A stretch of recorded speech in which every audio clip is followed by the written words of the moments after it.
Overall, I was pleased with the way the indoor season went. We had some things go our way, some things not go our way, but I think we're really set up to have a strong outdoor season. I think the team is really coming together.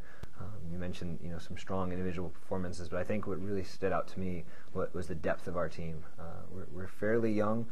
We've got some great senior leadership, and I feel really confident heading into the outdoor season that we're on the verge of doing some really special things. Things really start off with our spring trip to Houston. It's a great tradition. I think this is something like the third decade that we're going down there, and Rice University is fantastic. They basically just open up their facilities to us. They basically give us keys to the track and the weight room and the training room, and it's really a great setup. And I think our student athletes also really enjoy being able to interact with the community down there and the Rice team.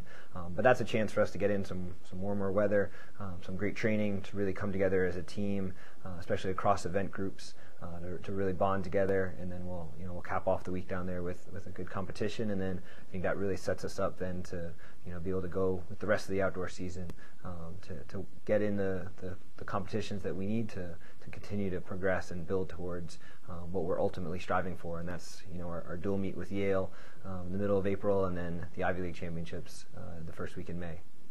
Penn Relay is always a special meet. It's there's not too many opportunities to run in front of 40,000, 50,000 fans, and it's always just a great atmosphere. This year it actually falls the week before the HEPS, so it's a little bit different in that we generally like to have 2 weeks before sort of a big push. So we might not have quite as many relay teams going out there, but the ones that are going to be competing are going to be looking to get in a strong performance and certainly continue to represent us well.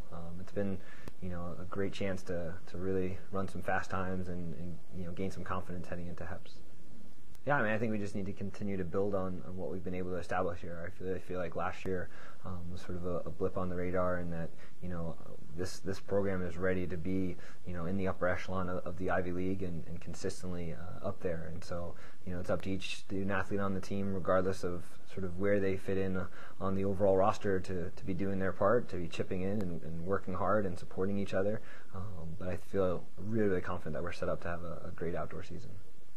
Even as much as our sport is an individual effort, it's ultimately coming together to do well as a team, even at those meets. And so this past indoor season with the ECACs, I thought was a great example of that, with our women's team having their highest finish in school history, placing 6th overall out of something like 100 schools. And so we want to get as many athletes as we can qualified for the IC4As and ECACs. I think that's a standard that everyone on our team should be striving for.